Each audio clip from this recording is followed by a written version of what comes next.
Bismillahirrahmanirrahim. Assalamualaikum warahmatullahi wabarakatuh. Salam sejahtera buat Anda semua, baik yang muslim maupun yang non-muslim ya. Selamat ketemu lagi di pembelajaran terakhir kalau nggak salah ya. Ini materi yang terakhir tentang Pancasila sebagai dasar pengembangan IT ya. Ada beberapa hal yang sebelum saya mulai kuliah ya. Yang pertama adalah ini materi yang terakhir yang bisa saya berikan kepada Anda semua. Ya, jadi sudah lengkap 7 sesi atau 7 bab ya. Nah, yang kedua untuk hari ini kuliah kita bagi dua ya. Jadi saya ambil mungkin ini setengah jam untuk Anda kuliah. Apabila kurang lengkap nanti Anda bisa baca sendiri dari PowerPoint atau dari diktat yang saya kasih kemarin kepada Anda semua untuk melengkapi ya. Kemudian nanti untuk presentasinya masih materi yang kemarin ya. Jadi ada beberapa kelompok yang belum maju. Nah, hari ini saya tidak menunjuk kelompok yang belum ya, tapi Anda sendiri yang menawarkan diri, Pak, saya sudah siap untuk presentasi ya. Nah, jadi yang merasa belum presentasi hari ini ya, yang belum, nanti Anda bisa bisa usulkan sebelum nanti saya tutup untuk presentasi. Nanti Anda tawarkan di Pak, saya siap untuk presentasi ya. Jadi kemarin kan saya menunjuk langsung. Nah, sekarang yang sisa ini yang ada 3 kelompok lagi yang belum ya. Nah, Anda silakan Anda persilakan diri Anda segerakan Anda menawarkan diri untuk presentasi. Jadi saya tidak menawarkan, tapi Anda menawarkan diri ya. Hitung-hitung untuk melihat kesiapan Anda karena ini materinya masih sama ya. Mudah-mudahan nanti bisa lebih lengkap ya. Nah, jadi kelompok yang belum presentasi nanti Anda boleh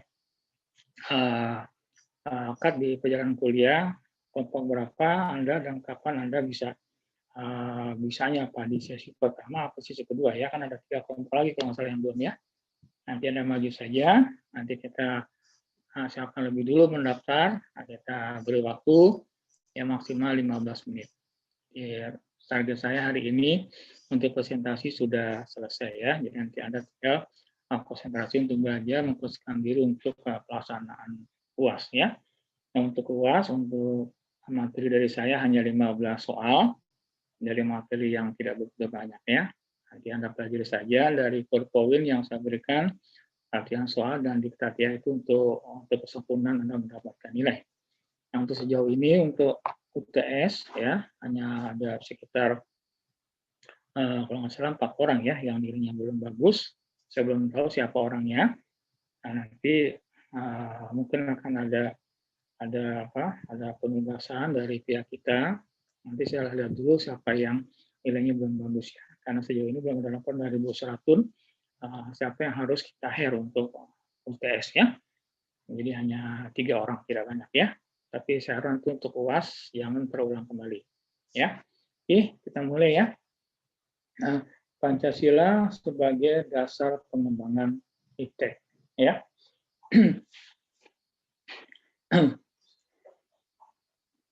IT atau ilmu pengetahuan dan teknologi ya adalah sebuah keharusan ya. Seiring dengan kemajuan zaman, peradaban manusia yang semakin berkembang, maka untuk memenuhi begitu banyak kebutuhannya, baik yang sifatnya kebutuhan pokok, kebutuhan sekunder atau kebutuhan tersier, manusia berusaha untuk mencari cara yang termudah untuk memenuhi kebutuhan-kebutuhannya yang begitu beragam dan bervariasi. Bahkan dalam teori ekonomi dikatakan bahwa kebutuhan manusia itu tidak pernah terbatas, ya, tapi alat pemuasannya yang terbatas. Nah, banyak cara dilakukan manusia untuk menyegerakan atau mempercepat apa yang menjadi keinginannya untuk segera terpenuhi. Maka lahirlah pemikiran yang berkembang bagaimana cara lama yang dulu mungkin menyita waktu, menyita tenaga, menjadi lebih ringkas waktunya dan lebih cepat pelaksanaannya. Nah, kemampuan manusia untuk mendesain mencari alat yang lebih cara, yang lebih ampuh, yang lebih praktis, lebih efisien dan menguntungkan, baik dari sisi tenaga, dari sisi waktu, atau dari efisiensi yang lain, kita menyebutnya sebagai ilmu pengetahuan dan teknologi. Ya, bentuknya mungkin bisa berupa cara atau metode, bisa berupa alat atau berupa teori-teori. Ya, nah inilah kurang lebih apa yang dimaksud dengan ilmu pengetahuan ya. Nanti Anda bisa cari di diktat apa itu pengertian iptek ya. Jadi pada hakikatnya adalah iptek diciptakan manusia seiring dengan keinginan manusia untuk bisa memenuhi apa yang menjadi kebutuhannya ya. Nah, kebutuhan manusia kan begitu banyak. Bahkan kebutuhan manusia tidak pernah terbatas, selalu ada kebutuhan ya. Nah, untuk memenuhi begitu banyak kebutuhan, manusia diberikan oleh Tuhan berupa akal untuk menyiasati bagaimana kebutuhan yang beragam tadi bisa terpenuhi, mungkin secara lebih cepat, lebih praktis, lebih hemat, baik itu hemat waktu, hemat tenaga, hemat biaya, hemat pengorbanan, dan sebagainya. Bahkan mereka ingin sekali menjadi lebih simpel, lebih ringkas, lebih mudah, dan lebih praktis. Nah, tatkala pemikiran tadi ada pada diri manusia, maka berkembang yang namanya ilmu pengetahuan dan teknologi. Contoh ya, dan kalau dulu orang kesulitan untuk berhubungan dengan orang lain, harus melalui surat menyurat. Ya, dulu pos atau kantor pos adalah sangat menjadi kebutuhan manusia untuk berhubungan dengan jarak jauh. Ya, dengan menggunakan surat atau telegram saat itu, ternyata itu dianggap masih terlalu lama. Maka diciptakanlah teknologi yang namanya internet. Ya, kemudian melahirkan teknologi handphone untuk Anda berkomunikasi dengan lebih cepat dalam hitungan detik. Anda bisa menghubungi orang. Bahkan juga bisa video call melihat orangnya langsung di lokasi. Bisa melacak tempat di mana orang tadi berada. Ya, nah ini adalah bagian dari tantangan tadi. Bahwa untuk tujuan yang praktis, untuk kebutuhannya yang begitu banyak, manusia berusaha untuk mencari yang paling praktis, yang paling simple, dan sebagainya. Itu sangat lumrah karena manusia Tuhan anugerahkan yang namanya akal pikiran. Ya, semakin tinggi pemikirannya akan muncul teknologi dan pengetahuan yang makin berkembang yang ujungnya adalah membuat ringkas kebutuhan manusia. Ya, nah seberapa jauh iptek tadi ya dipergunakan untuk manusia dan bagaimana NKRI ya menyiasati iptek sebagai suatu keharusan atau sesuatu yang nggak bisa dihindari ya agar iptek tadi sejalan dengan irama yang diingini oleh Pancasila dan tidak mengganggu keutuhan NKRI secara keseluruhan. Inilah materi yang kita kaji pada hari ini ya, Pancasila sebagai dasar nilai pengembangan ilmu. Ya, nah kita lihat slide-nya. Oke. Bagaimana konsep Pancasila dalam pengembangan ilmu pengetahuan atau dalam iptek. Ya, inilah konsep dasar tentang iptek di mata Pancasila. Ya, Anda lihat. Oke. Kita coba terangkan satu persatu saja ya. Ilmu pengetahuan teknologi yang dikembangkan di Indonesia tidak boleh bertentangan dengan nilai-nilai Pancasila. Ini konsep pertama ya. Apa maksudnya yang ini? Maksudnya gini, seberapapun canggihnya iptek yang kita terima atau yang masuk ke negara Indonesia, ya dalam prakteknya, tak kala ingin dikembangkan di Indonesia, dikembangkan artinya mungkin untuk dipakai atau untuk diterapkan atau untuk diperbarui ke yang lebih bagus, harus tidak boleh bertentangan dengan nilai-nilai Pancasila. Artinya akibat dari teknologi tadi, ya sebisa mungkin berkembang tapi tidak meninggalkan nilai-nilai yang ada dalam Pancasila. Contoh kayak gini, ya. Sekarang ada tren, ya. Setiap kali nanti menjelang Idul Fitri, orang sekarang kalau silaturahmi atau mengucapkan Idul Fitri, mungkin kepada saudara atau kepada orang tua, ya. Sekarang mereka lebih banyak menggunakan handphone, ya, video call atau menggunakan Zoom sebagai sarana teknologi. Bukan tidak boleh, ya. Dalam konsep agama kita sebetulnya silaturahmi atau bermaaf-maafan akan lebih afdol apabila kita bertemu dengan orang tua kita. Sepanjang orang tua kita masih kejangkau dengan kemampuan kita untuk dikunjungi. Artinya letaknya nggak begitu jauh. Ongkos kita masih cukup. Kita sehat dan mampu menempuh perjalanan ke sana. Sebaiknya kita berkunjung.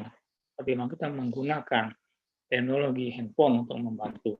Ya, jangan karena masalah praktis, masalah hemat biaya, kita mengorbankan nilai-nilai religius. Nah, ini yang kita anggap sebagai nilai-nilai ini bisa saja hilang. Nah, karena teknologi menggempur Anda, membuat Anda dimanjakan dengan kesantaian, tapi menguntungkan dari berbagai sisi. Sehingga nilai-nilai religius, nilai-nilai peradaban agama bisa saja terkikis dengan teknologi yang begitu canggih. Ya, ini maksudnya. Ya, demikian juga umpamanya. Teknologi yang berkembang memicu kita untuk banyak pola hidupnya konsumtif. Membeli, membeli, dan membeli teknologi. Nah, ini berdampak apa? Kita jarang sekali memperhatikan orang-orang yang kekurangan secara materi di tempat tinggal kita. Ya, setiap kali ada umpamanya kecanggihan laptop, kita berusaha membeli laptop yang lebih canggih. Ada handphone berkembang di setiap waktu, Anda boleh mengikuti secara aktif sehingga uang kita dibelanjakan untuk konsumtif, ya, supaya dikatakan tidak tertinggal zaman. Namun semangat untuk membeli, menguasai atau menikmati teknologi yang begitu memanjakan Anda, kadang-kala nilai kemanusiaan Anda itu hilang. Kita luput memperhatikan orang-orang yang sebetulnya jangankan untuk beli handphone, untuk makan saja susah yang mereka ada di tempat Anda. Nah, ini yang kita perlu bantu. Nah, ini maksudnya konsep yang pertama. Ya, yang kedua, ya, ya. Apa maksud yang nomor dua? Maksudnya gini, setiap iptek yang ingin dikembangkan, ya, harus berdasarkan nilai-nilai Pancasila sebagai faktor internal. Artinya ini, bahwa tak kalah teknologi yang dikembangkan di Indonesia artinya ingin diciptakan, ya, diciptakan sendiri oleh bangsa Indonesia atau mungkin mengadopsi dari teknologi bangsa asing, maka tak kala itu diputuskan untuk dikembangkan. Maka sisi Pancasila menjadi bagian pertimbangan. Soalnya gini nih, kalau teknologi ini kita pakai di Indonesia, seberapa jauh dampaknya terhadap NKRI? Ya, apa dampaknya? Kalau pakai ini, bagaimana dengan sisi agama? Bagaimana dengan sisi pembentukan akhlak, pembentukan ekonomi, sisi politik dan sebagainya itu menjadi bagian yang harus dipikirkan. Nah, karena teknologi tadi ingin dikembangkan di Indonesia. Kalau nggak semua teknologi, ya, itu bisa mendatangkan manfaat untuk keseluruhan. Teknologi sekali lagi bisa saja itu mengganggu kehidupan manusia, bahkan juga bisa berdampak kepada mengganggu NKRI secara bertahap atau secara perlahan untuk jangka panjang. Nah, jadi teknologi dikembangkan, ya, dikonsep dengan menggunakan kesesuaian. Apakah ini bisa diterapkan? Apa manfaatnya? Dan apakah seberapa jauh dampaknya kalau digunakan di Indonesia? Ya, artinya apakah ini menjadi kita jadi orang konsumtif? Apakah ini bisa membuat kita menjadi malas? Apakah ini membuat kita menjadi orang-orang yang selalu mengandalkan alat dan melupakan waktu? Ini menjadi sisi yang menjadi pertimbangan. Terutama untuk apa? Orang-orang yang memikirkan teknologi tidak hanya mencari sisi komersial dari sebuah teknologi, tapi juga sisi humanis, ya, sisi kemanusiaan yang ada di belakang teknologi tadi. Karena teknologi adalah hanya dipakai oleh manusia, dalam makhluk lain tidak bisa menggunakan teknologi. Hanya manusia yang menggunakan teknologi. Nah, Pancasila dimasukkan sebagai bagian yang mesti diterapkan, ya, dengan melihat segala risiko dari penggunaan dan pengembangan teknologi tadi. Ya, nah, berikutnya. Nomor tiga ya, nah, maksudnya gini, Pancasila menjadi rambu normatif, artinya Pancasila menjadi acuan untuk dibentuknya perangkat-perangkat hukum, perangkat peraturan yang coba, yang mungkin membatasi teknologi yang kebablasan atau memberi sanksi dari sebuah pengguna teknologi yang salah. Umpamanya nih, kita sudah punya undang-undang tentang informasi dan transaksi elektronik, ya. Nah, dengan teknologi yang canggih, sekarang kita menggunakan begitu banyak fasilitas yang memudahkan kita dari transfer antar bank, transfer uang sekarang tidak lagi harus ke ATM atau nggak lagi harus ke bank, bisa lewat handphone Anda bisa melakukan transaksi atau melakukan hal-hal yang bernuansa keuangan. Ya, nah ini harus ada pengaturannya. Ya, Harus ada regulasi yang mengatur bagaimana supaya ini tertib, ya, tidak merugikan pihak yang lain. Nah, acuannya adalah peraturan. Nah, peraturan tadi dibuat adalah dengan memperhatikan nilai-nilai Pancasilanya, ya, artinya sila Pancasila yang 5 harus menjadi acuan. Tak kalah regulasi atau peraturan-peraturan yang di sini adalah rambu-rambu normatif yang mengatur teknologi tadi bisa ya disesuaikan dengan kondisi Indonesia dari waktu ke waktu. Ini maksudnya yang nomor 3, ya. Yang nomor 4. Oke. Pengembangan IPTEK harus berakar dari budaya dan ideologi yang dimiliki bangsa Indonesia. Artinya, IPTEK yang dikembangkan apapun jenisnya, berakar dari artinya dikembangkan berdasarkan kultur yang kita punya. Artinya, peradaban kita yang sudah ada ya harus terwarnai dari teknologi yang diciptakan tadi atau teknologi yang dikembangkan tadi. Umpamanya, seberapa jauh teknologi tadi bisa digunakan untuk kepentingan orang banyak. Umpamanya gini, kita bisa menggunakan handphone umpamanya untuk bikin grup PA. Ya, Anda bisa mengundang warga Anda sebagai kepala RW atau menjadi ketua RW menggunakan handphone grup warga. Anda undang mereka untuk bergotong royong, ya, kerja bakti, siskambling, atau untuk menjenguk orang sakit, menjenguk orang yang meninggal dan sebagainya dengan menggunakan perangkat teknologi. Ini maksudnya. Jadi yang dikembangkan tadi teknologi yang berakar atau mewarnai tradisi yang kita punya. Jadi jangan karena teknologi, ya, akar budaya tadi hilang, ya, akar pertemanan, akar silaturahmi, akar saling berkunjung, ya, saling menyapa, saling komunikasi menjadi putus gara-gara kita individualis. Teknologi hanya untuk diri sendiri, tapi nggak ada manfaat buat orang banyak.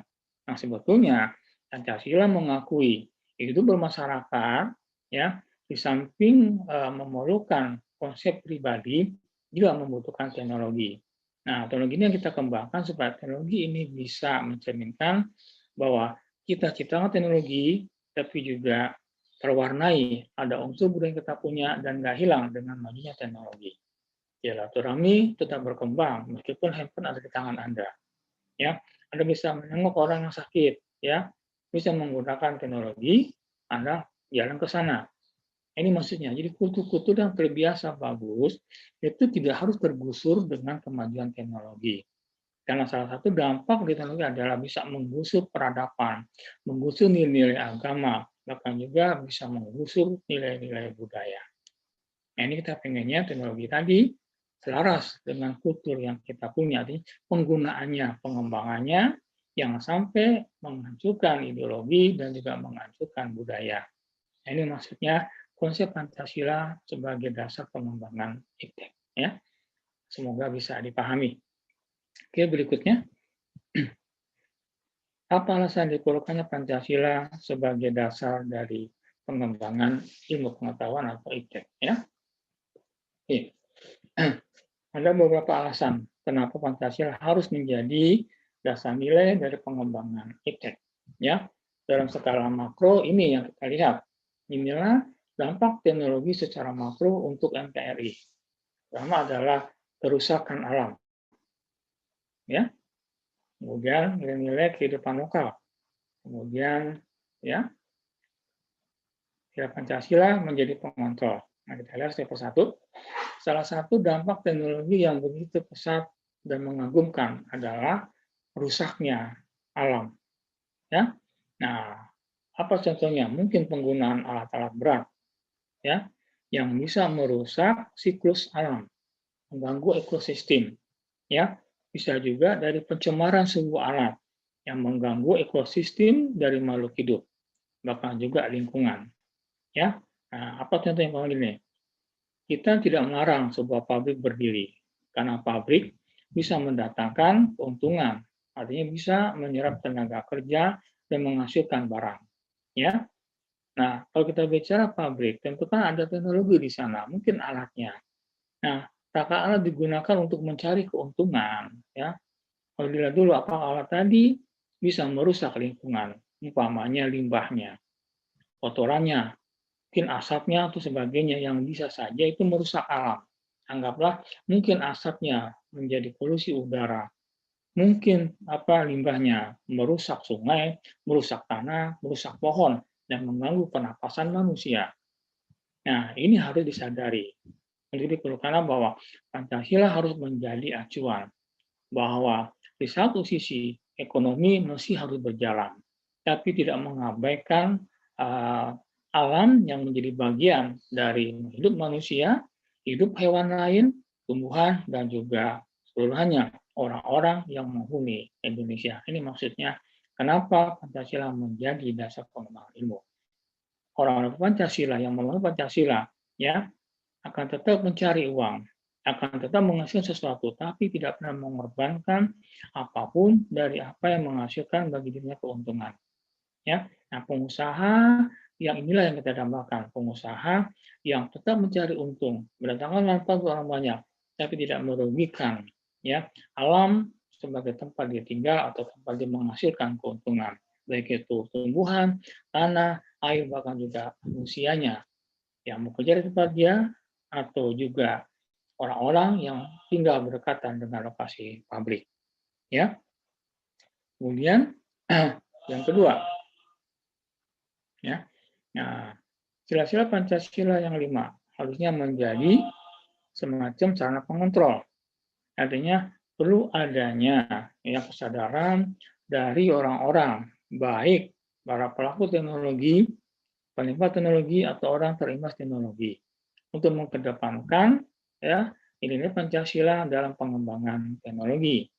Nah, sekarang kita ambil contoh yang lagi tren ya, yang kemarin terjadi di daerah Wadas ya, tentang adanya wacana untuk menjadikan tempat itu sebagai tempat resmi untuk penambangan batu bara ya. Nah, banyak warga menolak itu dengan pertimbangan yang juga menjadi bagian harusnya diperhatiin ya. Nah, dengan legalnya lokasi wadas untuk sebagai daerah pertambangan, ya di satu sisi memang ada untungnya, orang bisa di sana. Nah, tetapi lambat laun akan terjadi kerusakan lingkungan. Siapa yang kerusak? Ya, orang yang tinggal di tempat pertambangan tadi. Mungkin dari aromanya, mungkin dari gasnya, atau hingar-bingarnya orang bekerja, membuat mereka terganggu dan nggak nyaman. Belum lagi kemungkinan adanya longsor dan pengerusakan tanah, sehingga mereka nanti cepat atau lambat akan merasakan kerugian yang begitu besar. Artinya, harus menjadi sarana pengontrol, terutama pemerintah. Ya. Sampai itu pemerintah harus bisa mencampuri yang beginian, bukan hanya mencari uang, bukan hanya ngebangun, tapi seberapa jauh dampaknya terhadap alam, manusia, dan juga sisi yang lain. Ya, nah cukup banyak ini yang perlu Anda pertimbangkan. Yang ketiga adalah ini, ya, teknologi bisa merubah gaya hidup. Nah ini yang sekarang kita lihat, ya, teknologi merubah kita punya gaya hidup. Ya, kebiasaan kita yang biasanya umpamanya ya sering berkumpul dengan orang-orang, bergaul, bermasyarakat, karena teknologi kita lebih sering ya menikmati game, ya, menikmati komputer, menikmati handphone, internet, sehingga kita lupa bergaul. Belum lagi kehidupan individualis, ya. Jadi orang berpikir terpacu untuk menguasai teknologi dan mengorbankan sisi lain bahwa manusia juga perlu bergaul dan melihat orang-orang di sekitar tempat kita tinggal yang juga memerlukan perhatian, memerlukan bantuan dan juga memperhatikan untuk dijadikan sebagai bagian dari orang yang menghuni NKRI. Ya, gaya hidup yang gemerlapan, ya, gaya hidup yang begitu mewah, ya. Nah, Anda bisa lihat bahwanya dalam tayangan-tayangan sinetron yang sekarang lebih banyak mengedepankan sisi-sisi yang mengundang orang untuk merasa cemburu. Ya, banyak mobil mewah ditampilkan dalam sinetron, motor-motor mewah ditampilkan di motor. Bahkan juga ada banyak orang-orang yang mengaku crazy rich ternyata adalah seorang penipu.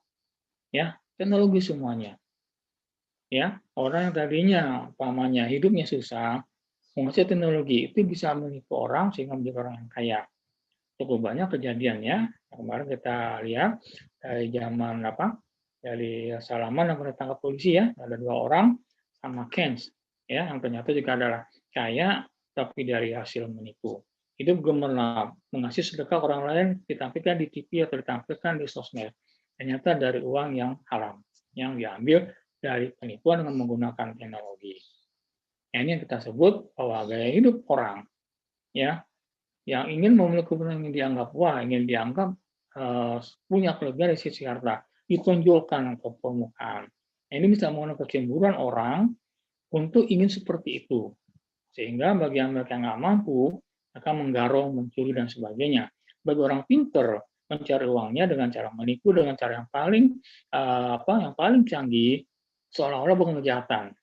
Tapi sebetulnya ada sebuah kejahatan. Ini namanya gaya hidup. Ya, gaya hidup yang lebih mengedepankan individualis, mengedepankan kemewahan, ya, yang diambil dari peradaban liberal. Ini bisa mengganggu kenyamanan hidup untuk Indonesia ke depan. Sehingga kenapa Pancasila menjadi alasan untuk menjadi dasar nilai dari pengembangan ITE. Ya, oke, berikutnya. Sebentar Bapak, ada gangguan jaringan. Yo.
Oke, berikutnya. Ya. Ya. Bagaimana aplikasi sila-sila Pancasila di dalam atau sebagai dasar nilai pengembangan ilmu ya. Nah, kita lihat coba bagaimana sila-sila Pancasila mengajarkan tentang konsep ilmu pengetahuan dan teknologi ya. Nah, kita lihat sila pertama ya. Sila ketuhanan yang Maha Esa sebagai dasar dari pengembangan iptek ya. Sila ini menempatkan manusia dalam alam sebagai bagiannya dan bukan sebagai pusat. Ya, iptek tidak hanya memikirkan apa yang ditemukan, dibuktikan, dan diciptakan, tetapi juga dipertimbangkan maksud dan akibatnya apakah merugikan manusia dengan sekitarnya. Nah, kita coba terjemahkan maksudnya. Tuntunan sila pertama yang bernuansa ketuhanan terhadap pengembangan iptek yang pertama adalah menempatkan manusia sebagai bagian dari alam. Jadi sebetulnya manusia adalah bukan pusatnya alam, karena pusat alam itu adanya Tuhan. Tuhan yang menciptakan alam dan Tuhan yang mengatur kehidupan alam. Jadi manusia adalah bagian dari alam. Jadi bukan yang mengatur alam. Ya. Nah, artinya bahwa dalam pengembangan iptek, manusia merasa aku adalah alam, bagian dari alam. Artinya kalau dia merasa bagian dari sebuah sistem yang namanya alam, maka harus ada kepikiran dalam dirinya untuk bisa menghormati ya alam lain yang bukan manusia. Apa itu? Tumbuhan, ya, hewan, ya, kemudian juga benda lain seperti air, ya, Nah, jadi apapun yang ada di alam, ya, merupakan sohib, teman atau bagian dari kehidupan manusia. Artinya, harusnya manusia tidak merusak alam, ya, karena dia merasa alam adalah bagian dari hidupnya. Manusia juga bergantung pada alam, ya. Nah, apabila alam bersahabat dengan manusia atau manusia bersahabat dengan alam, maka hidup rasakan enak. Mungkin nggak akan pernah terjadi musibah apabila manusia berdamai dengan alam. Nah, tapi tatkala manusia merusak alam, umpamanya mengabaikan nilai ketuhanan, ya, maka alam pun akan bereaksi. Kenapa? Karena kan lu juga bagian dari gua, kenapa lu rusak gua, kasarnya gitu. Nah, alam memberontak. Apa bentuk alam memberontak? Gunung meletus, ya, banjir di mana-mana, angin puting beliung datang, longsor datang, ya. Itu kan bukan alam yang salah. Karena alam itu sifatnya stabil, alam nggak pernah berubah. Karena alam nggak punya pikiran, ya. Dia hidup terpola dengan yang Tuhan takdirkan. Umpamanya seperti apa? Nah, sifat api, ya. Api kan kecil bisa menjadi teman, tapi api besar bisa menjadi musuh manusia. Api kecil umpamanya, korek api bisa untuk membakar rokok. Api kecil bisa untuk masak, tapi kalau api besar kan bisa membakar semua rumah. Kenapa ada api besar? Kenapa muncul api yang tadinya teman menjadi musuh? Karena manusia sendiri membuat api jadi musuh. Ya, nah dengan juga umpamanya gunung. Gunung kalau nggak diganggu sebetulnya nggak akan meletus dia. Tapi kalau manusia umpamanya, ya, naik gunung merusak alam. Kemudian hujan nggak ketahan oleh gunung dan tumbuhan yang ada di gunung, sehingga longsor dan erosi nggak bisa dihindari. Pemukiman dibangun di perbukitan, sehingga daya resap alam menjadi sangat berkurang. Nah, ini maksudnya. Ya, karena alam itu dianggap sebagai bagian dari manusia, maka manusia logikanya adalah harus menghormati alam lain yang juga adalah sebetulnya sama-sama ciptaan Tuhan, balancing antara manusia dengan alam. Nah, bagaimanapun manusia juga nggak bisa hidup tanpa ada alam. Ya, manusia kan butuh minum. Air dari mana? Dari alam. Manusia butuh oksigen. Dari mana oksigen? Dari alam. Nah, berarti oksigen jangan dicemarin. Air jangan dicemarin. Nanti akan membunuh manusia juga. Ini maksudnya konsep pertamanya. Jadi, semua Tuhan ciptakan, itu semuanya untuk melengkapi kebutuhan manusia.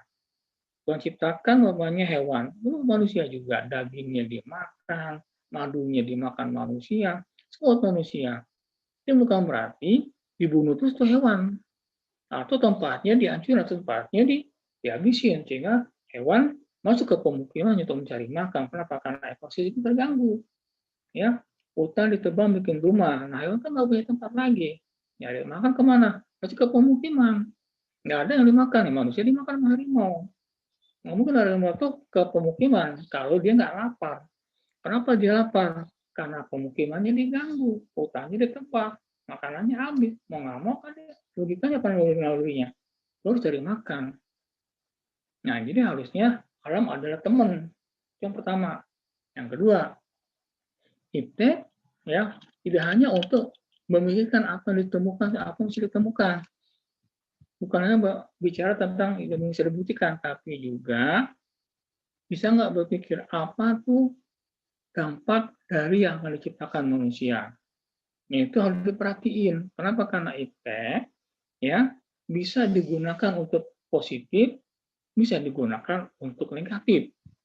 Bahkan juga negatifnya bisa besar, bisa membunuh alam, bahkan juga bisa membunuh manusia.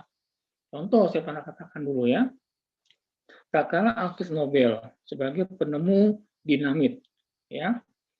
Alfred adalah seorang pemilik pertambangan batu bara, ya. Saat dia merasa kesulitan untuk mengambil batu bara di bukit, kemudian menciptakan peledak kecil yang hanya dipakai untuk meledakkan bukit, mempermudah para pekerja untuk mendapatkan tambangan, nggak perlu menggali, cukup diledakkan dengan dinamit, ya, atau menguntungkan ngambil pekerja nggak diganggu. Tapi konsep rumus dinamit dikembangkan oleh Amerika Serikat dan Sekutu menjadi bom atom. bom atom diciptakan oleh sekutu sebagai pengembangan dari teori dinamit tadi untuk membunuh orang Jepang pada peristiwa bom atom Hiroshima dan Nagasaki. Jutaan orang mati gara-gara bom. Alam rusak, ya. Nah, itu kan juga teknologi namanya. Nah, jadi teknologi tidak hanya berpikir apa mesti diciptain, apa mesti dibuktiin, tapi juga seberapa jauh ini mendatangkan manfaat dan dampaknya buat alam, buat manusia, dan juga untuk kepentingan yang lain. Nah, konsepnya adalah kedepankan nilai-nilai ketuhanan dalam konsep teknologi. Jangan abaikan nilai-nilai agama dalam menciptakan teknologi. Karena apa yang diciptakan, kalau positif hasilnya adalah Anda berpahala dalam konsep Islam. Kalau teknologi itu merugikan manusia, dosanya Anda tanggung sendiri. Ini maksudnya sila pertama sebagai konsep dasar pengembangan ilmu. Ya, yang kedua, oke, lihat yang kedua, oke,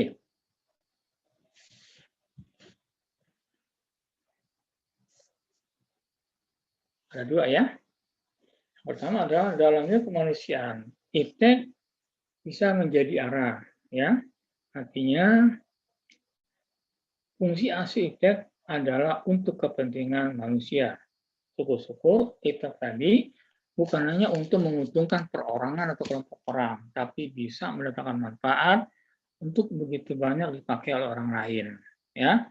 Nah, jadi sisi kemanusiaan. Tak kalau orang menciptakan iptek apapun jenisnya, hasilnya, ciptaannya gitu ya, harus ada pemikiran, ya. Bisa nggak dinikmatin untuk semua orang. Di samping juga Anda harus mendapatkan hasil dari apa yang Anda ciptakan, ya.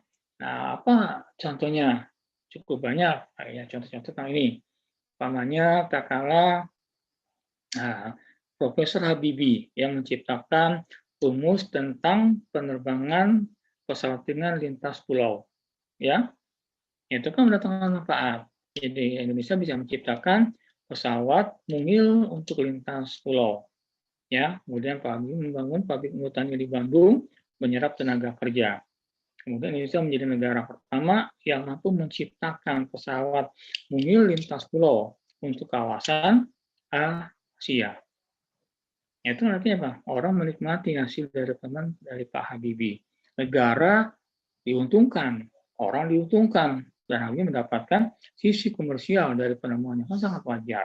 Ya, itu maksudnya sisi kedua dari sila kedua Pancasila terkait dengan iptek. Ya, yang ketiga, bahwa iptek adalah untuk mengangkat harkat dan martabat manusia. Nah, artinya kalau Anda menemukan sesuatu yang bermanfaat sebetulnya, itu bisa membuat Anda menjadi orang-orang yang dianggap memiliki kemampuan lebih. Artinya Anda terangkat derajatnya. Ya? Nah, artinya saat Anda dihargai sebagai penemu yang sangat hebat, semangat penemu yang sangat handal di muka bumi umpamanya, ya, harusnya Anda semakin seperti padi, semakin berisi semakin tunduk, bukan menjadi orang yang sombong dan orang yang merasa paling pintar. Kenapa? Karena konsep teknologi adalah sekarang Anda hebat, mungkin setahun berikutnya tergusur oleh penemuan yang baru. Karena teknologi kan semakin hari semakin bertambah, semakin berkembang. Jadi temuan hari ini yang canggih dan sangat super canggih, bisa saja setahun kemudian ditinggalkan orang. Kenapa? Tertinggal oleh yang lebih maju atau yang lebih canggih. Jadi nggak ada tempatnya bagi manusia untuk menjadi sombong. Karena temuan manusia sifatnya adalah relatif dan nggak bisa bertahan lama. Terbantahkan oleh temuan-temuan berikutnya. Terbantahkan oleh yang lebih canggih di episode berikutnya. Tapi kalau kita bicara Tuhan dalam sila pertama tadi, kalau Tuhan menciptakan sesuatu, sampai kapanpun manusia nggak akan mampu menciptakannya. Sampai kapanpun. Coba, Tuhan ciptakan manusia rambut. Ya, Tuhan ciptakan manusia kuku. Sampai sekarang orang nggak bisa menciptakan kuku atau menciptakan rambut. Tapi kalau saya ilmuwan, menciptakan teknologi komputer paling canggih untuk abad sekarang, ya, tahun depan nggak kepake lagi. Kenapa? Di atas langit masih ada langit. Ya, masih banyak orang pinter dari diri Anda. Jadi kalau ada penemuan yang Anda temukan, harusnya Anda bersyukur, ya ilmu ini iptek ini membuat aku dihormati orang dan disanjung orang sebagai orang yang pintar dan berhasil. Ya, bukan untuk menjadi takabur, tapi kembalikan kepada Tuhan ini semata-mata Tuhan yang kasih berupa pengetahuan, otak yang Tuhan kasih berupa kecerdasan. Harusnya begitu. Semakin berisi, semakin tumbuh. Mengakui betapa ciptaan kita tidak seberapa dengan ciptaan Tuhan. Ya, ini maksudnya dari sila yang kedua dalam konsep iptek. Ya, yang ketiga. Habis ya? Kurang ya? Kurang satu ya?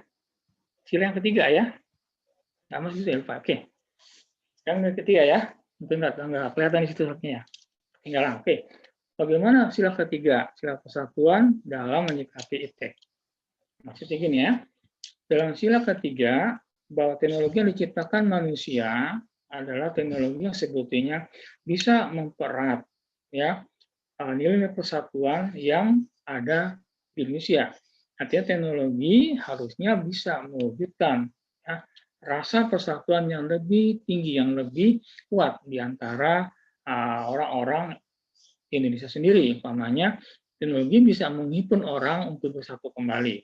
Umpamanya, Anda tadi saya bilang, Anda punya grup PA, Anda bisa reunian dengan teman-teman SD, SMP, dan SMA, dan sebagainya. Rembuk lagi. Nah, teknologi seperti itu, bisa menyatukan orang kembali. Nah, dalam skala makro untuk Indonesia adalah teknologi itu harusnya bisa menyatukan Indonesia dari Sabang sampai Merauke. Umpamanya, tayangan televisi sebagai teknologi yang canggih harusnya bisa mengajarkan, membentuk orang menghormati yang namanya nilai-nilai persatuan lewat media teknologi. Ya, karena teknologi kan bisa didengar semua orang. Ya, jadi nggak ada batas antara satu daerah dengan daerah Indonesia. Teknologi menyatukan mereka, menyatukan pulau, menyatukan adat, menyatukan suku, menyatukan agama lewat teknologi. Tentu adalah sesuatu yang sangat mungkin. Ya, lebih jauh adalah mengutamakan kepentingan orang banyak daripada mengorbankan kepentingan pribadi dan kepentingan golongan. Ini ajang sila ketiga ya, mengedepankan kebersamaan, mengedepankan kepentingan orang banyak di samping kepentingan individu atau kepentingan kelompok. Inilah sila yang ketiga. Kemudian sila yang keempat, ya nanti ini akan diterangkan lebih ya. Oke. Jadi untuk yang sila yang ketiga ya, keempat, kelima sebelumnya posisi Bu Novi ya. Dan enak kalau saya harus ngebahas, nanti kita kembalikan sama Bu Novi ya, karena sesi yang saya aja hanya sampai di sila yang kedua. Ya, nanti sila ketiga, 4 dan 5 akan disambung oleh Bu Novi ya. Tapi saya sudah berikan sebagai pegangan, jadi kemarin ya sebagai tambahan saja. Ya, apabila nggak sama dengan Bu Novi itu sangat wajar ya, karena setiap dosen pasti tidak sama dalam teknik penyajian, tapi intinya adalah materinya sama, hanya pengembangannya yang nggak sama. Ya, nah inilah sesuai RPS. Mohon maaf, saya nggak bisa sampai sila yang kelima ya, hanya sampai sila kedua sesuai dengan yang ada di RPS. Oke, nah sekarang silakan kalau ada mau nanya sebelum saya tutup. Dan sekarang saya pengen tahu sekarang ya, kelompok mana yang sekarang mau jadi pembicara pertama? Silakan. Saya hitung sampai hitungan 20 ya. Silakan Anda ajukan. Ya. Siapa yang mau setelah ini? Hitung sampai 20 aja ya. Ya. 1. Bapak, izin masuk, Bapak. Silakan. Sebelum memulai presentasi selanjutnya, untuk teman-teman dimohon on cam sebentar ya, mau di screenshot. Disiapin ya, nanti aku hitung sampai 20 detik. Silakan yang mau tampil duluan, yang belum ikut presentasi ya. Jadi nggak enak kalau saya tentuin, nggak enak. Sekarang saya tentu ada yang berani yang menawarkan diri. Yuk, udah, belum? Sebentar ya, Bapak. Ayo teman-teman, sebentar ya.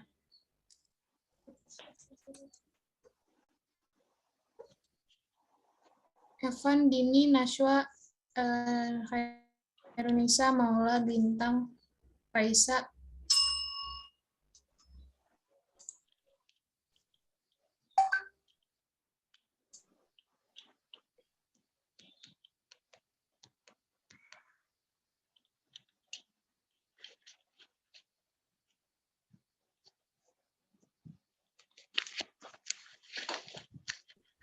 Irfan, Bintang, Faisa, Atiyah, Mola, on cam bentar ya.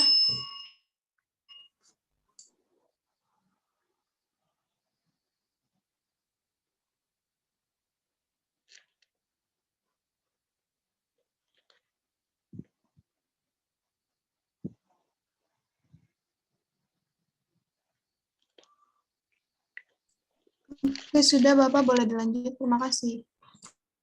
Ya, silakan. Saya hitung sampai hitungan 10 ya. Yang berani duluan silakan tampil. Nah, berikutnya ya, masuk lagi untuk hitungan 10 detik ya. 1, 2, 3, 4, 5, 6, 7, 8, 9, 10. Ya, silakan. Siapa yang duluan tampil? Izin Pak, kelompok 3 ingin berpresentasi Pak. Coba suaranya ditolong, suaranya kurang takut kayaknya. Izin Pak, untuk kelompok 3 izin mempresentasikan materi hari ini. Yang pertama. Baik, Assalamualaikum warahmatullahi wabarakatuh. Sebelumnya izin memperkenalkan diri. Saya Herti. Dari perbaiki, ada suaranya deh, maaf. Nggak ada suaranya. Apakah sudah terdengar, Pak?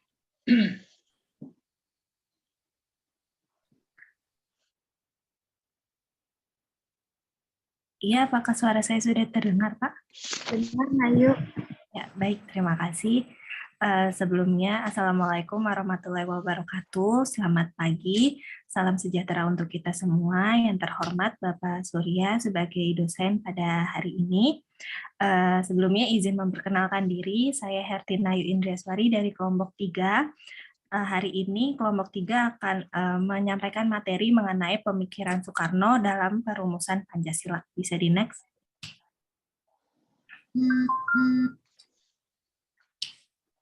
Baik, untuk anggota kelompok 3 ada Hertina Ayu Indriaswari, yaitu maksimal ya 15 menit ya.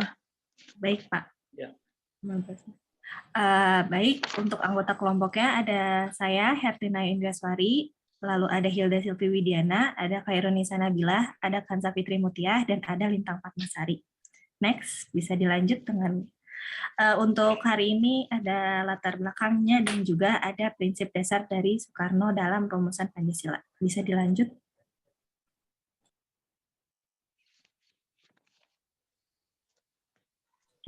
Baik, yang pertama itu ada latar belakang dari Soekarno sendiri, yang itu titik tolak sebelum mencapai kemerdekaan Indonesia adalah berdirinya dasar negara sebagai acuan dan cita-cita bangsa Indonesia. Nah, di dalam sidang BPUPKI pertama sudah dibahas mengenai pembentukan konstitusi negara. Nah, Soekarno ini sebagai salah satu pencetusnya itu mencetuskan nama dasar Pancasila, yaitu sebagai 5 butir dasar dari negara, yang dimana 5 butir itu berisi tentang kebangsaan, internasionalisme atau kemanusiaan, mufakat atau demokrasi, kesejahteraan sosial, dan ketuhanan yang berkebudayaan. Bisa di next. Lalu selanjutnya ada prinsip dasar Soekarno dalam rumusan Pancasila.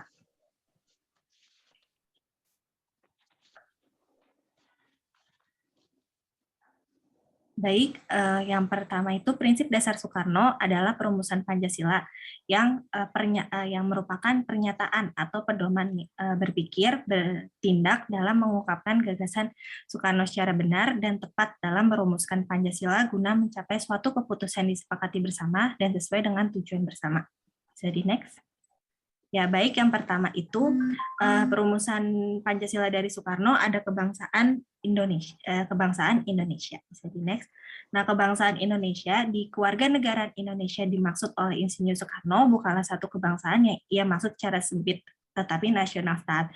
Jadi maksudnya itu bukan hanya suatu kelompok kecil-kecil semisal kayak cuman dari negara salah satu pulau semisal Jawa atau lainnya, tapi yang dimaksud Soekarno itu adalah seluruh pulau, seluruh wilayah yang termasuk dalam Indonesia. Lalu pemikiran kebangsaan yang merupakan sila persatuan Indonesia di urutan ketiga Pancasila merupakan kekuatan yang dapat membakar dan menciptakan keinginan untuk merdeka. Nah, nasionalisme ini membuat bangsa Indonesia itu ingin mempertahankan hidupnya, ingin mempertahankan kemerdekaannya dari zaman penjajahan yang panjang, mengelautkan diri dan untuk memperjuangkan kemerdekaan. Oleh karena itu, asas kebangsaan itu pertama kali dikemukakan oleh Soekarno. Setiap warga Indonesia itu harus menyadari bahwa mereka adalah satu kesatuan dalam satu bangsa dan satu pertumpahan darah, yaitu Indonesia. Bisa di next?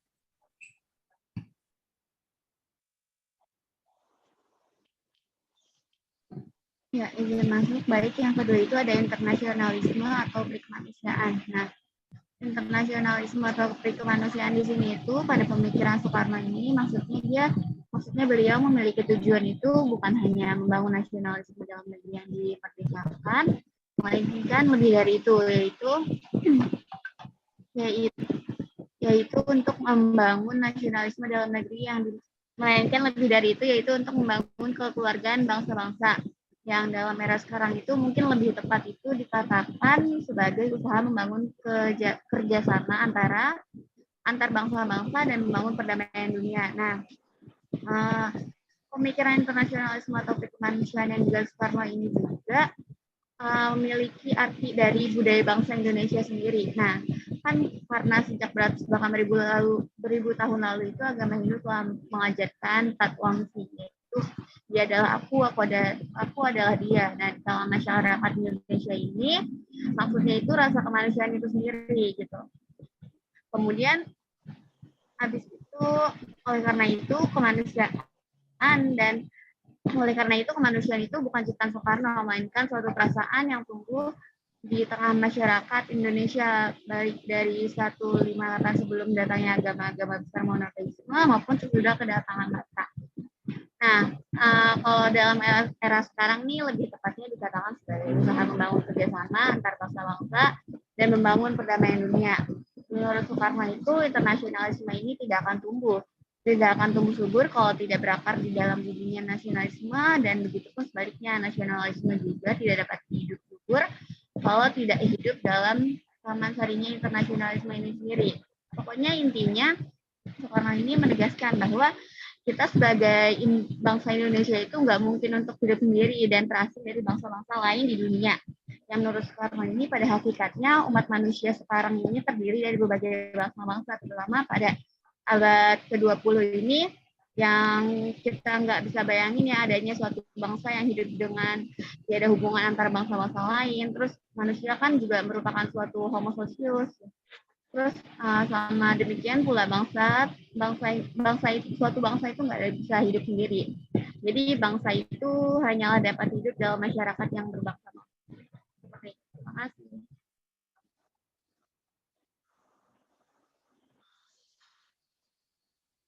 Ya, selanjutnya itu ada demokrasi. Pemikiran demokratis Soekarno dalam pidatonya pada tanggal 1 Juni 1945 memilih prinsip musyawarah atau demokrasi yang berada di urutan keempat dengan sila kerakyatan yang dipimpin oleh hikmat kebijaksanaan dalam permusyawaratan perwakilan. Soekarno menyatakan bahwa negara Indonesia adalah negara satu untuk semua untuk satu, bukan satu negara untuk satu individu atau satu kelompok. Soekarno meyakini bahwa musyawarah dan perwakilan merupakan prasyarat mutlak bagi kekuatan negara Indonesia.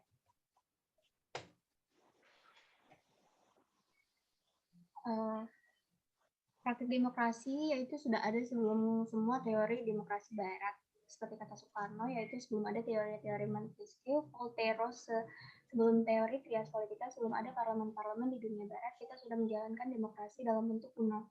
Tetapi demokrasi itu telah ada, oleh karena itu rasa demokrasi ini tidak asing bagi kita. Selanjutnya yaitu dalam perumusan sila ketiga demokrasi ini, Soekarno juga menyatakan menjunjung tinggi pluralitas masyarakat Indonesia.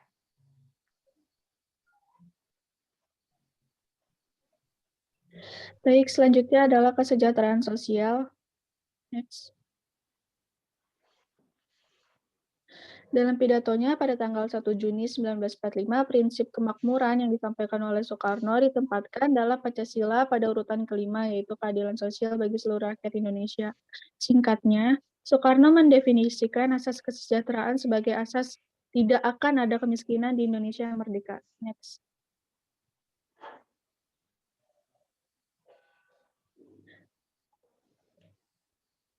Lalu ada ungkapan Gemah Ripah Lojinawi, Tata Tentrem, Kartara Harja. Ungkapan Jawa yang menggambarkan suasana masyarakat Indonesia yang dulu negerinya subur, makmur, tertib, damai, dan sejahtera, jauh sebelum penjajah menguasai negeri ini, dan itulah yang akan dibangun kembali di masa depan Indonesia merdeka. Next. Soekarno menginginkan konsep demokrasi yang sinergis mampu memberikan kesejahteraan bagi rakyat Indonesia. Dia menawarkan bahwa nanti dalam mencari demokrasi seharusnya bukan demokrasi barat tetapi sistem musyawarah yang memberinya kehidupan, yaitu demokrasi politik ekonomi yang mampu membawa kesejahteraan sosial. Next. Dengan demikian, negara Indonesia tidak diinginkan sebagai negara liberal, melainkan sebagai negara kesejahteraan atau social state. Negara kesejahteraan yang dimaksud adalah bentuk pemerintahan demokrasi yang menekankan bahwa negara bertanggung jawab atas kesejahteraan rakyat, bahwa pemerintah harus mengatur distribusi kekayaan negara agar tidak ada rakyat yang kelaparan, tidak ada rakyat yang mengalami kemiskinan. Dia meninggal karena tidak ada rakyat yang mengalami kemiskinan hingga dia meninggal karena tidak mendapatkan jaminan sosial. Dalam negara kesejahteraan Indonesia, yang dituntut etika politiknya bukanlah penghapusan hak milik pribadi, tetapi hak milik pribadi itu yang memiliki fungsi sosial dan negara bertanggung jawab atas kesejahteraan umum masyarakat. Selanjutnya, prinsip ketuhanan dan berkebudayaan. Next. Pada prinsip ketuhanan dan berkebudayaan yang dimaksud Soekarno dengan kebudayaan, yaitu 4 sila Pancasila di atas prinsip sila ketuhanan dan berkebudayaan. Jadi Soekarno bermaksud untuk menempatkan prinsip ini pada urutan terakhir, yaitu sebagai pengokoh atau penguat dari prinsip-prinsip sebelumnya. Next. Pada prinsip ketuhanan ini, Soekarno berharap masyarakat Indonesia semuanya bertuhan dan negara Indonesia memberikan kebebasan pada rakyatnya untuk bertuhan, sesuai dengan agama yang diyakini tanpa ada unsur paksaan. Keyakinan dan praktik ketuhanan kaum beragama haruslah dipraktikkan dalam kerja kemanusiaan menuju keadilan sosial. Lalu ketuhanan yang berkebudayaan pada intinya adalah ketuhanan yang diamalkan demi perwujudan kemanusiaan yang adil dan beradab. Oleh karena itu, dalam memahami, mengimani, dan melaksanakan ajaran Tuhan, rakyat Indonesia mesti mengarahkan segenap praktik ketuhanannya demi kesejahteraan manusia dan demi keadilan sosial. Next. Oke, jadi kesimpulannya, ide-ide Soekarno dalam perumusan Pancasila lahir pada pidatonya, yaitu pada tanggal 14 Juni 1945. Ide-ide tersebut mengandung 5 poin atau 5 prinsip, yaitu nasionalisme atau kebangsaan Indonesia, internasionalisme atau kemanusiaan, konsensus atau demokrasi, kesejahteraan sosial, dan ketuhanan yang berkebudayaan. Secara keseluruhan, 5 prinsip Soekarno dalam mengembangkan Pancasila berakar pada nasionalisme. Next. Sekian presentasi dari kelompok 3, selebihnya saya serahkan kepada moderator. Ya, terima kasih untuk kelompok 3 ya. Oke, next berikutnya. Yuk, saya tunggu. Maju saja, nggak ikutin. 2 kelompok lagi ya. Silakan. Ya, sama ya, Soekarno ya. Ya, silakan.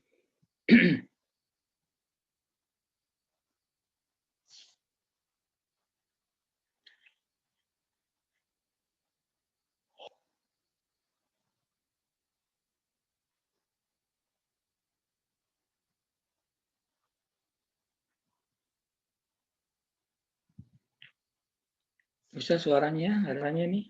Oke, baik. Selanjutnya adalah presentasi dari kelompok 6. tentang rumusan dasar negara masih menurut R. Soekarno. Next slide.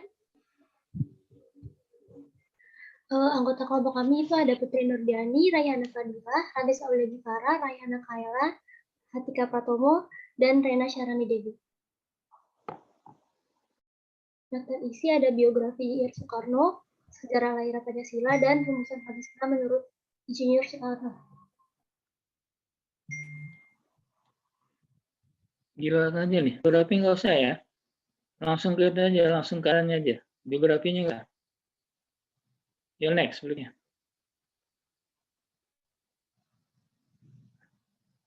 Ya aja, udah. Ini aja, yuk, silakan.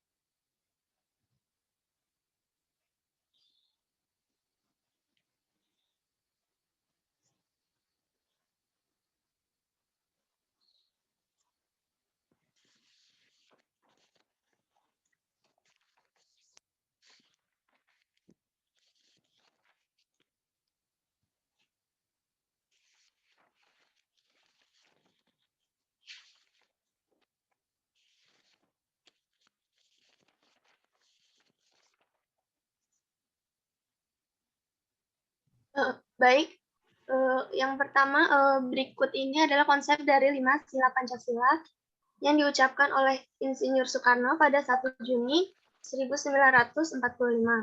Yang pertama konsepnya itu yaitu kebangsaan Indonesia.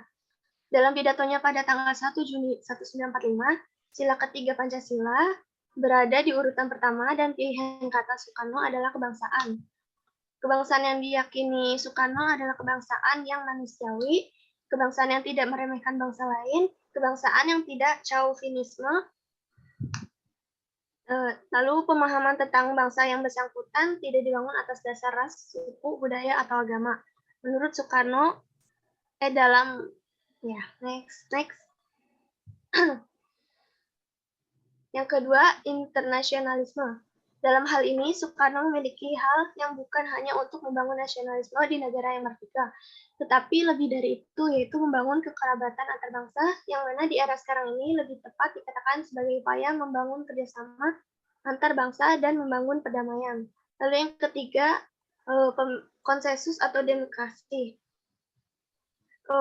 Pemikiran demokrasi Soekarno dalam pidatonya pada tanggal 1 Juni bernama prinsip musyawarah mufakat atau demokrasi yang dalam Pancasila berada di urutan keempat dengan sila rakyat yang dipimpin oleh kebijaksanaan dalam permusyawaratan perwakilan. Next.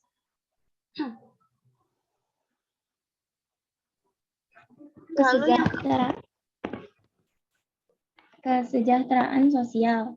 Soekarno menginginkan agar konsep demokrasi bisa bersinergis, mampu memberikan kesejahteraan terhadap rakyat Indonesia.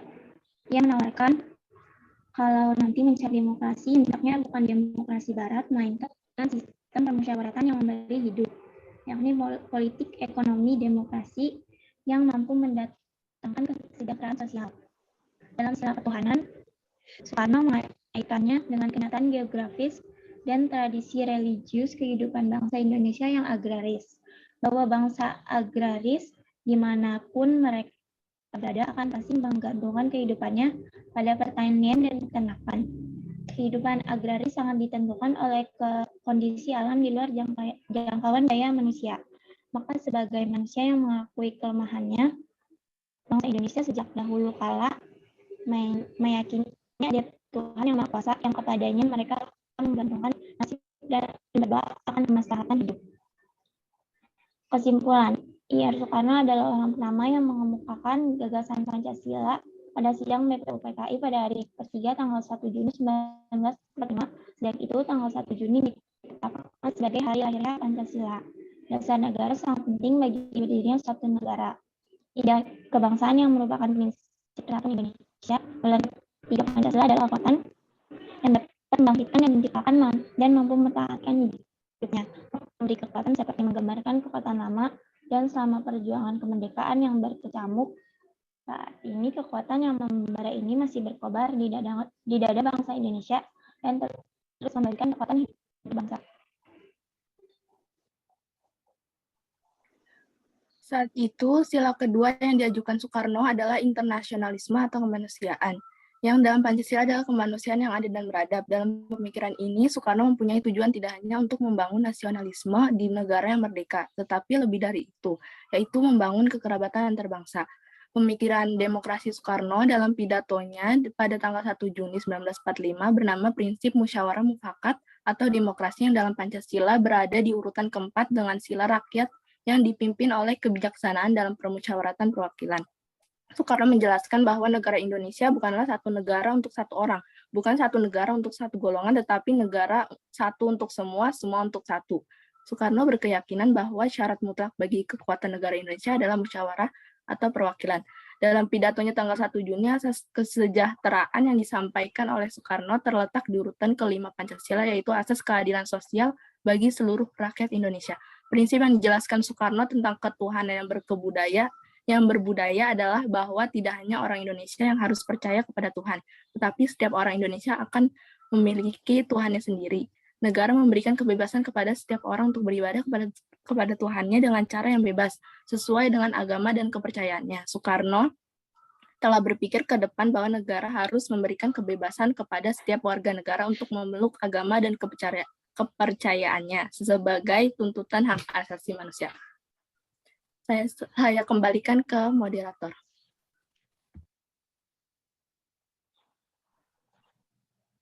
Oke, terima kasih. Mungkin itu saja dari kelompok 6. Saya serahkan kepada kelompok selanjutnya. Ya, terima kasih untuk kelompok 6 ya, yang sudah menyajikan dengan materi yang sama tentang pidato Soekarno 1 Juni 45 ya. Oke, kelompok terakhir silakan. Yang hari ini ya. Kelompok terakhir.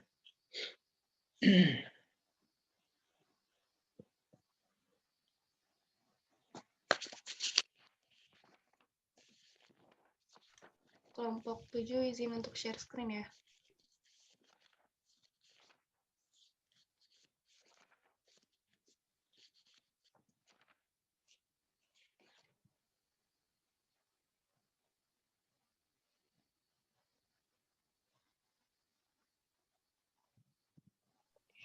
Baik, Assalamualaikum warahmatullahi wabarakatuh.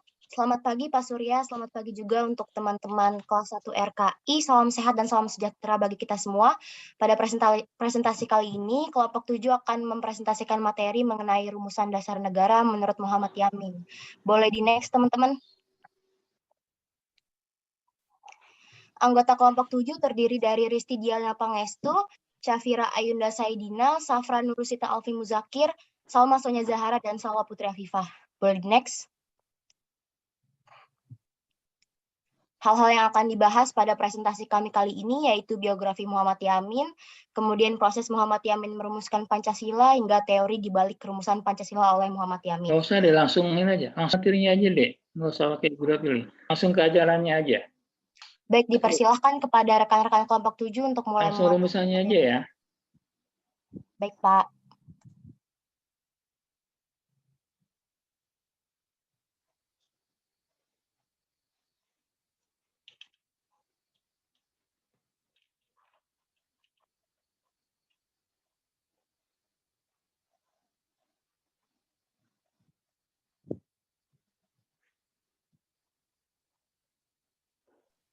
Proses Muhammad Yamin merumuskan Pancasila. Dia bergabung dalam organisasi Jong Sumatera Nenbon dan menyusun Ikrar Sumpah Pemuda yang dibacakan pada Kongres Pemuda II. Melalui organisasi Indonesia Muda, Yamin mendesak supaya bahasa Indonesia dijadikan sebagai alat persatuan. Kemudian setelah kemerdekaan, aja deh. Ya, kelompok 7 ya. Bisa langsung rumusannya aja. Ajaran-ajarannya Muhammad Yamin aja langsung. Jadi nggak usah ya. Langsung aja. Ya, silakan. Rumusan Pancasila dari Muhammad Yamin yang diucapkan secara lisan pada sidang Badan Penyelidik Usaha-Usaha Persiapan Kemerdekaan Indonesia atau BPUPKI pada 1945, yakni 1. Peri kebangsaan, 2. Peri kemanusiaan, 3. Peri ketuhanan, 4. Kerakyatan, 5. Kesejahteraan.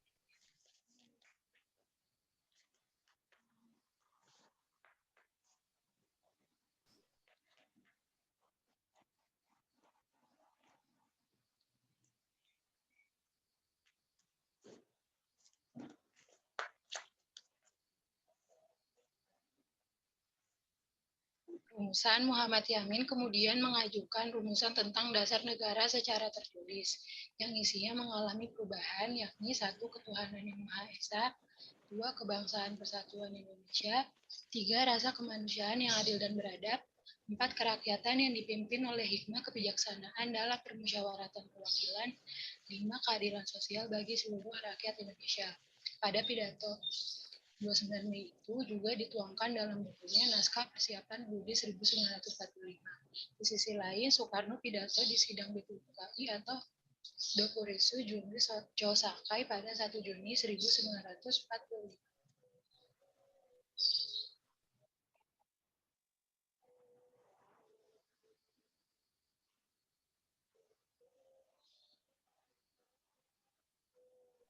Baik, selanjutnya ada teori di balik rumusan Pancasila oleh Muhammad Yamin.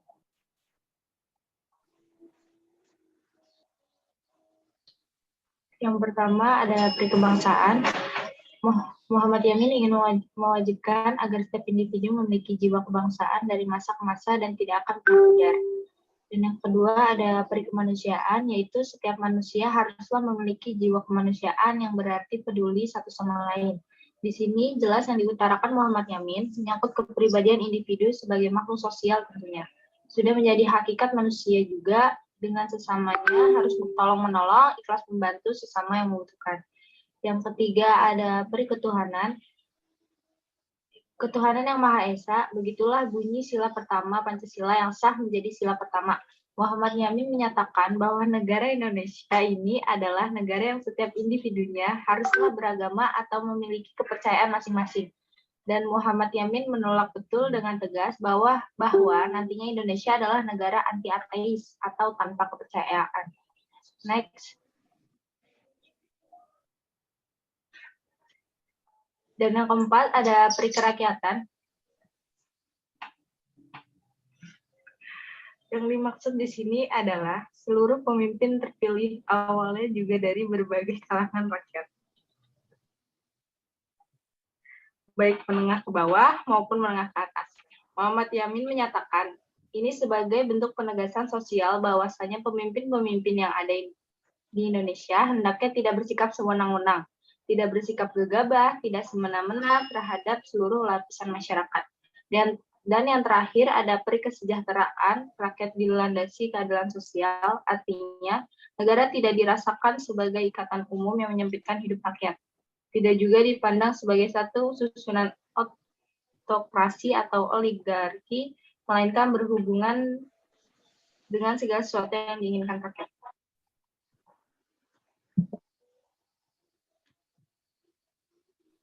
Sekian presentasi dari kelompok 7, kurang lebihnya mohon maaf. Terima kasih. Kelompok 7. Satu ya, terakhir ya. Iya, baik. Kelompok 8 ya, terakhir ya. Ya, silakan.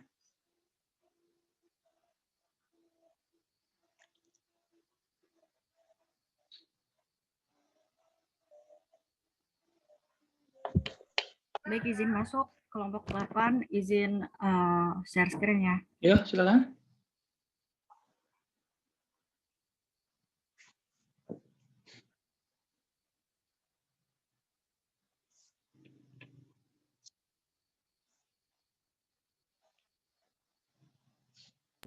Baik, Assalamualaikum warahmatullahi wabarakatuh.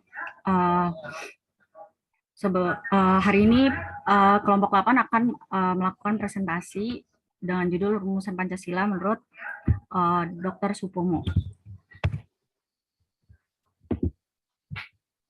Nah, kelompok 8 beranggotakan saya, Sipakartika Agustin, Syaswina Salsabia, Talita Fadia Ulima, Vini Alfionita, dan Yumna Abziza.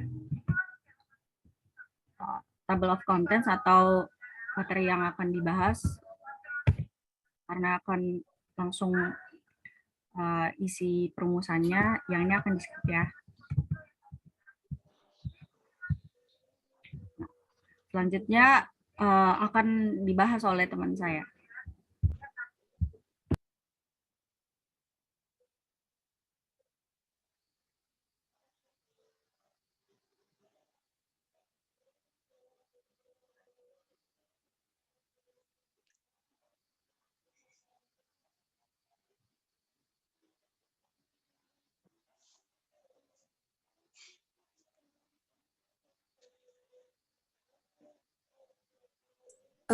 Baik. Ya, isi rumusan Pancasila menurut Supomo yaitu next slide. Dari kronik sejarah setidaknya ada beberapa rumusan Pancasila yang ada atau pernah muncul. Rumusan Pancasila yang satu dengan rumusan Pancasila yang lain ada yang berbeda, namun pula ada yang sama, yaitu antara Soekarno, Supomo, dan juga Muyamin.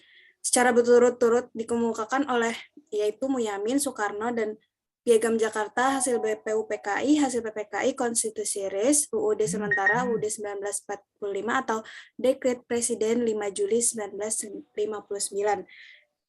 Yakni ada versi Belanda dan juga materinya aja kelompok gelap. Ajarannya langsung ya. Oke, baik Pak. Rumus dari Pak Supomo aja langsung. Oke. Rumusan dari Supomo yaitu pertama persatuan, kedua kekeluargaan, ketiga keseimbangan lahir dan batin, keempat musyawarah, kelima keadilan rakyat. Next slide.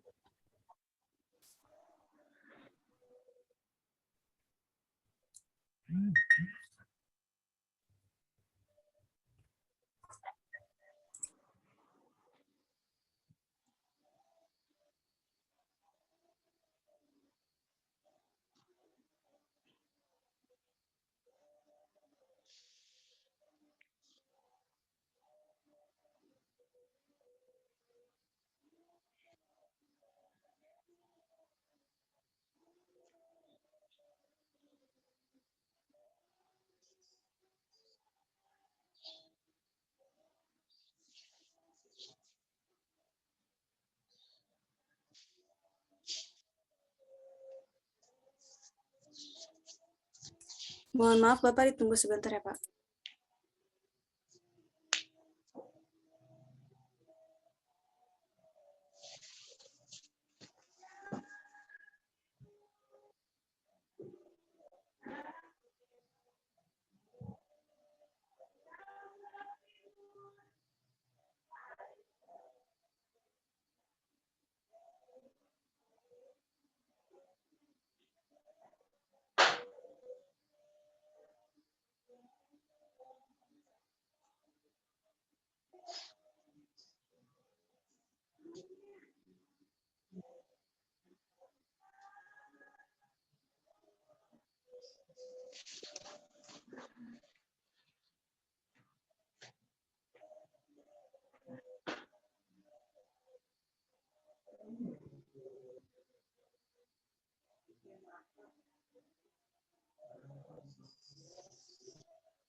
Suaranya. Ada suaranya kelompok 8 ya. Terus skin itu aja, nggak berubah-ubah skinnya.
Baik, Pancasila sebagai dasar negara merupakan hasil kesepakatan bersama pendiri bangsa yang disebut sebagai sebuah pujian luhur bangsa Indonesia.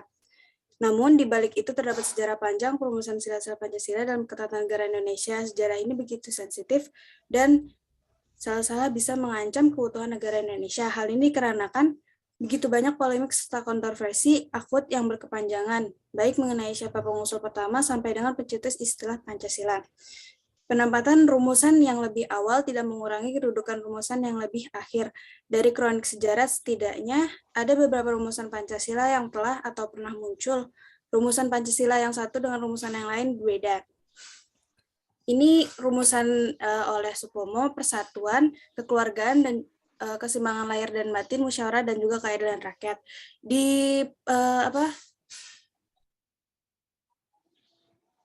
susunan Pancasila oleh Dr. Supomo ini sangat berkaitan erat dengan Pancasila yang sekarang. Contohnya persatuan yaitu sila ke-3, kekeluargaan juga musyawarah pada sila ke-4, dan keadilan rakyat sesuai dengan sila ke-5.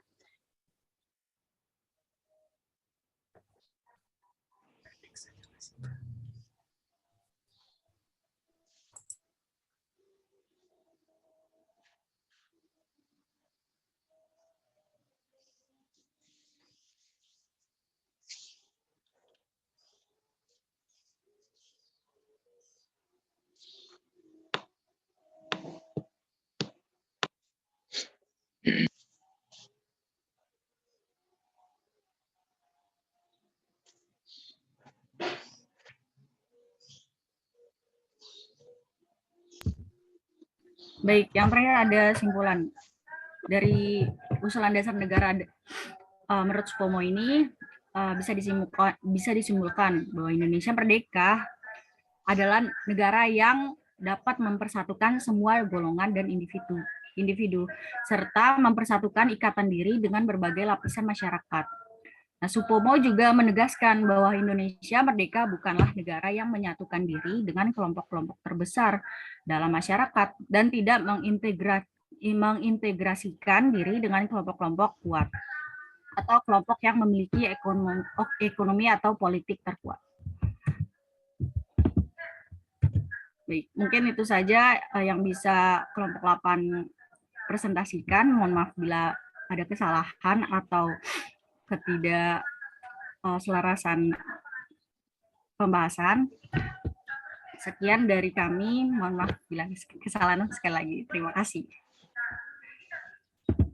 Saya alihkan ke moderator atau Pak Surya. Terima kasih untuk kelompok 8 ya, yang sudah presentasi bagi peserta terakhir. Ya, berarti tuntas sudah ya, semua kelompok sudah presentasi. Nah, berarti secara akademik ya, salah tugas saya untuk memberikan Anda ilmu sedikit tentang Pancasila. Hanya bab ya, jujur mudah-mudahan cukup untuk menambah wawasan Anda dalam mempelajari Pancasila ya. Nah, untuk sama pribadi ya, saya menyampaikan mohon maaf yang sebesarnya ya apabila selama pertemuan kita secara daring selama 7 sesi ya terdapat kekurangan baik dari materi yang disajikan baik berupa diktat ataupun berupa PowerPoint atau dalam penyajiannya secara daring mungkin tidak sempurna atau ada gangguan sinyal yang menghapus dari kita, mohon dibukakan pintu maaf ya. Nah, ketemu lagi di lain waktu ya, mudah-mudahan apabila dirasa nanti ambil ada yang harus di-share dari hasil luas nanti akan konfirmasi lebih lanjut ya. Saya akan menunggu kabar Ibu Suratun ya, pada rekapannya ya, apabila ada yang harus di-share kita akan panggil atau kita lanjuti sebelum keseluruhan kita masuk ke akademik.